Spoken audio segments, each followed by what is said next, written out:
go. Woo. Hello, everybody. I am Jackson Osborne, and not the teacher from Charlie Brown. It's great to see you all at our first in-person deTour since December, which ironically was the Adam Rankin House, who used to be minister here at First Presbyterian. So, in addition to that, we also brought the December weather with us as well. But I'm glad you all made it out and braved the windstorm. Before I turn it over to Melissa, who's going to give us a little rundown of the church, and we'll open it up for you all to explore, I just got a couple of Bluegrass Trust things to let you all know about. I hope that you'll join us next month also for our in-person deTour, where we're going to venture out to Winchester, Kentucky for a very special Preservation Month deTour of the historic Leeds Theater there. Yeah. Also, May is Preservation Month, so be more preservation-minded during that month, please. Also, while you are exploring the spaces, I'd encourage you to stick around. The choir is going to be rehearsing. It was really nice for Presbyterian to let us stick around to enjoy that. And then afterwards, a couple of us are going down to Horse and Jockey for a drink. So if you'd like to hang out and talk about the deTour more, we'll be there. And now I'm going to turn it over to Melissa. Thank you, Jackson. Welcome. We are so glad that you're here. My name is Melissa Bain-Severe. I'm the transitional pastor here, which is a fancy word for interim, because they don't want me to stay for long. They're looking for somebody else, wisely.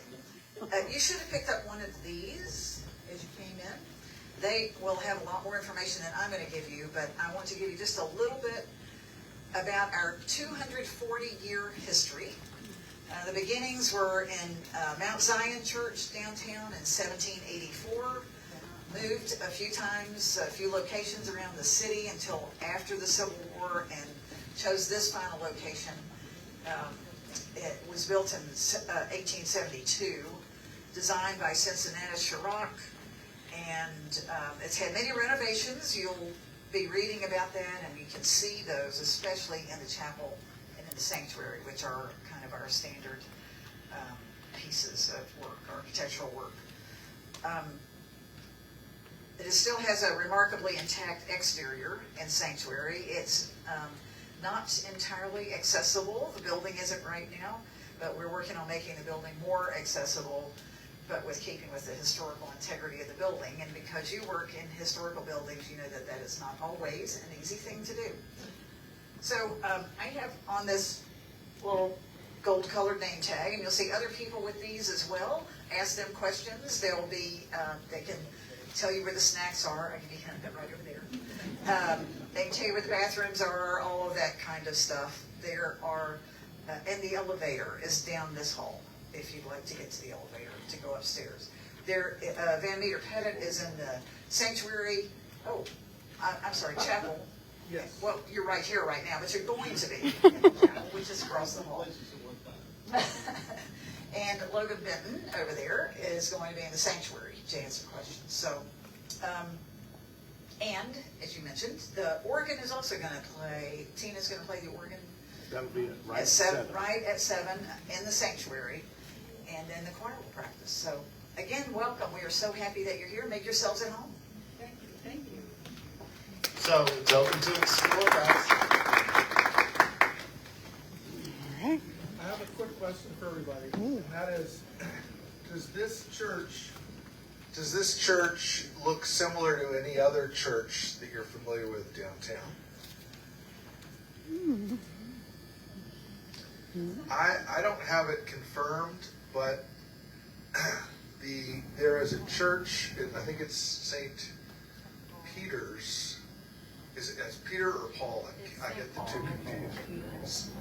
But the one that is almost identical to this one is on Short Street, and it's actually maybe 20 to 25% larger than ours, and it was constructed, I think, about between 5 and 7 years earlier. And if you look and I'm sort of geeky about these details, if you look at the details of that church, I would suspect that the very same hands that built that church built this church, because much of the crafting is nearly identical. Theirs is a little more elaborate and a little bit bigger, but it's kind of neat to think that there was a culture of building in Lexington that was able to sort of develop beautiful details and then carry them on church to church to church. So we kind of have we're kind of like architectural cousins with the old Catholic Church.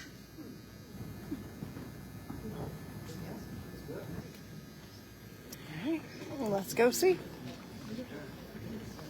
We're gonna go this way.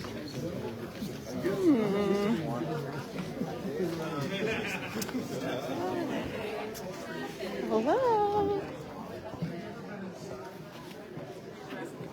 I guess so. Let's do it. 2 seconds. And meters will be in the chapel. Like I said, both of them will be upstairs in the sanctuary. Hey, always running late.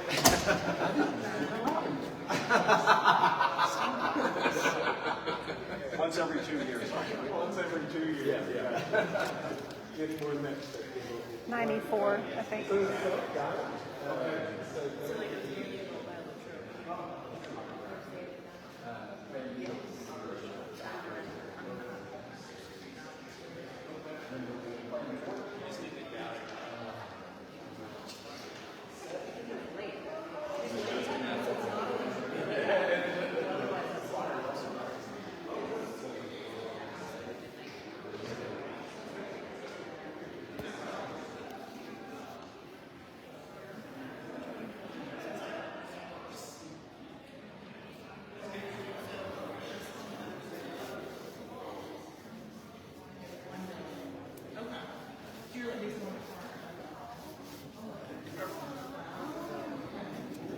Excuse me.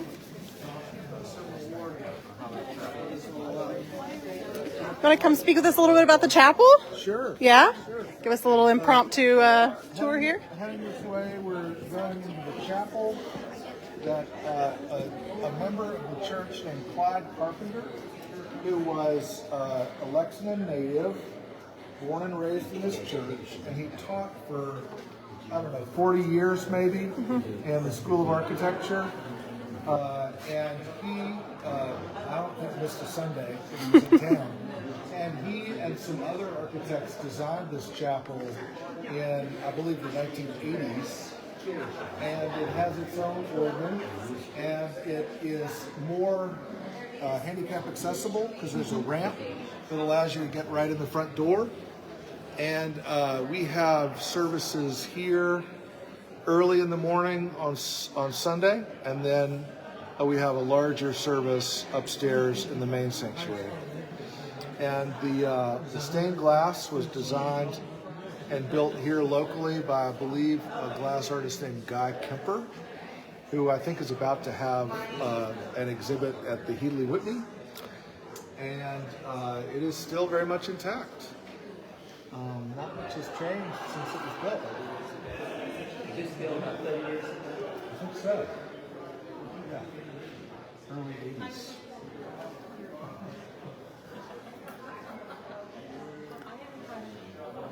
Thank you for sharing with You're us very and welcome. letting us in to see the space today. You're welcome.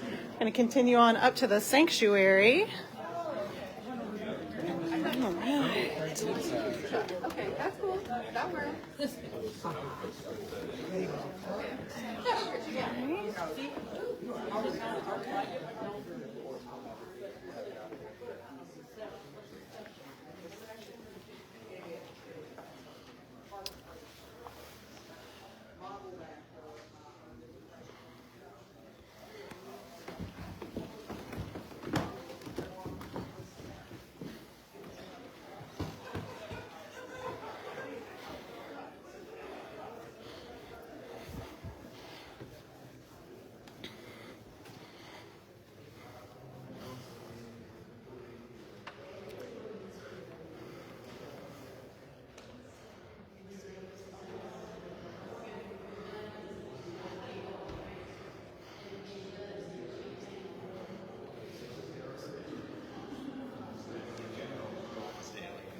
It's true. I don't know why. There we go.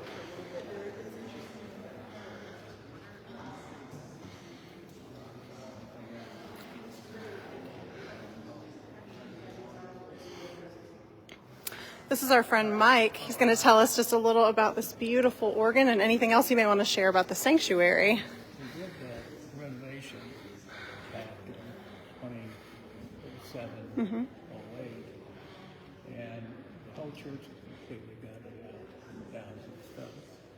So along with that, we decided to rebuild the organ, rebuild it.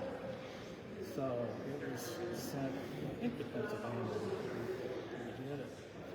And after about 6 months, they called and said, we're getting ready to repaint. And at that time, the organ was the same color as the walls. So it was that white yellow. And they said they stripped one and that there were stencils. It was stenciled. And nobody knew because that was back in 1920 when the church was painted. So we said, the sense of people down came back and said, we need this center to get back to the original look. So they restored it and really didn't tell anyone. And when they finally brought it and saw it, they covered it up with canvas. Oh. So Sunday we had our first service after the renovation. We opened the doors and just like took a breath away. Oh, yeah. Because nobody allowed us in 1920 knew what we were. Incredible. Oh, it absolutely is. Yeah, it's took my breath away when I came up here just to preview the space. It's so unique too. Seen many, many organs over the years, none with pipes like this. Beautiful. Thank you for sharing that. Yeah. Do you want to tell our viewers before I end the live video what time your services are offered on Sundays here? On Sunday it's 11 o'clock. Okay. We have an early service in the chapel. Okay. 8:45. Okay. 11 o'clock on Sunday. Okay. So we love to have people come out. Wonderful. Thank you. And I'm sure the acoustics in here are just It's stunning. yes. Yeah.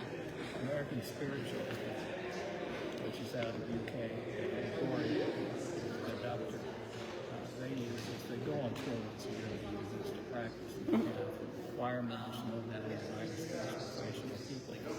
One reason they like the church is that the sound. And that's another reason we do not put cushions and stuff on the pews, because they say, fear the acoustics of the church.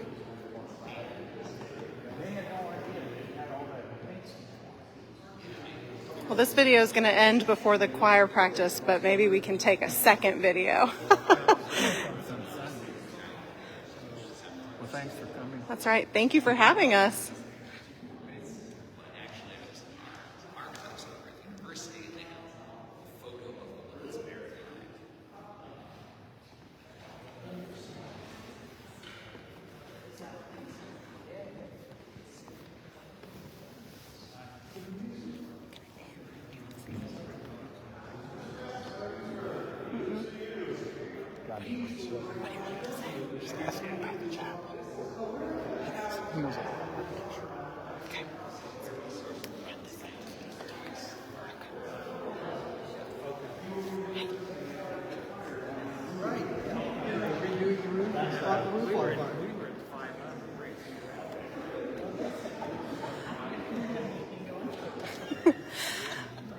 Logan, not to put you on the spot or anything, but Jackson said you might want to impart some architectural knowledge on our viewers about the space we're standing in right now, the sanctuary. Is there anything you'd like to share with us?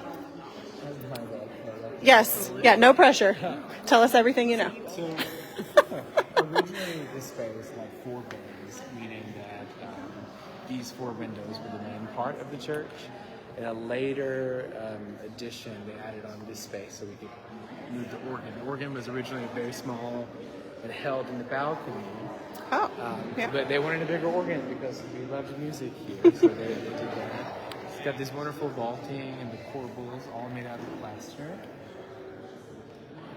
And in the 2000 edition, they added these lovely beads with pool works here. Oh, really? Yeah. So it was a way, because we did not have central air. So I think it's a beautiful way of just adding a little bit, but not taking away from anything else. And of course, in the balcony, you got to get those original windows. Those are Those are the best. Let's see.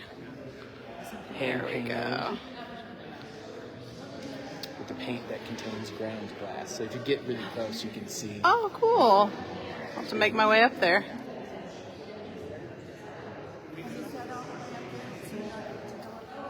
No, so it's just the balcony. Those are the original stained glass windows. So you can get really close to them.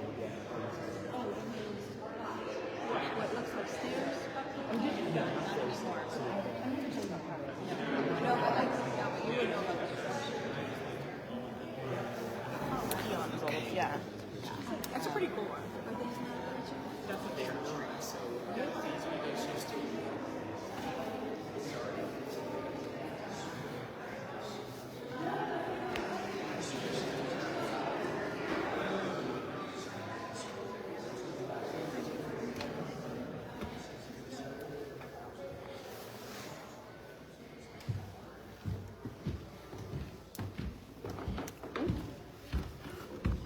Hi there. It's okay.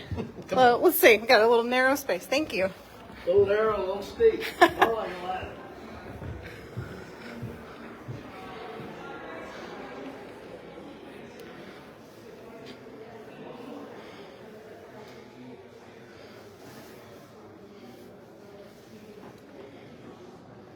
Wow, what a vantage point.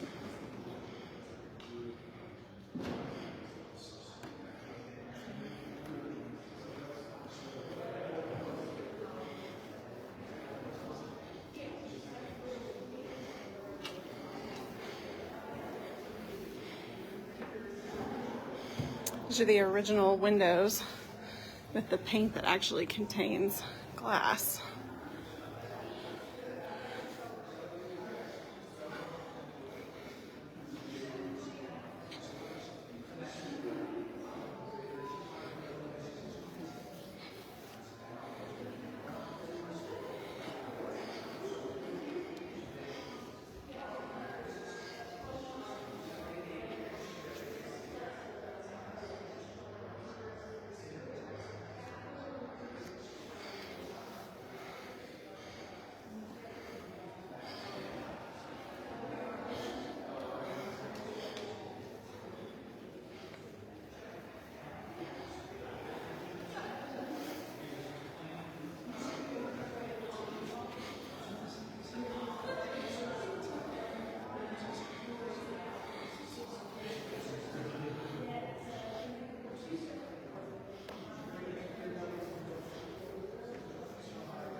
I believe that's it for us. Join us the first Wednesday of each month for the Bluegrass deTours, back in person now. Thanks for watching.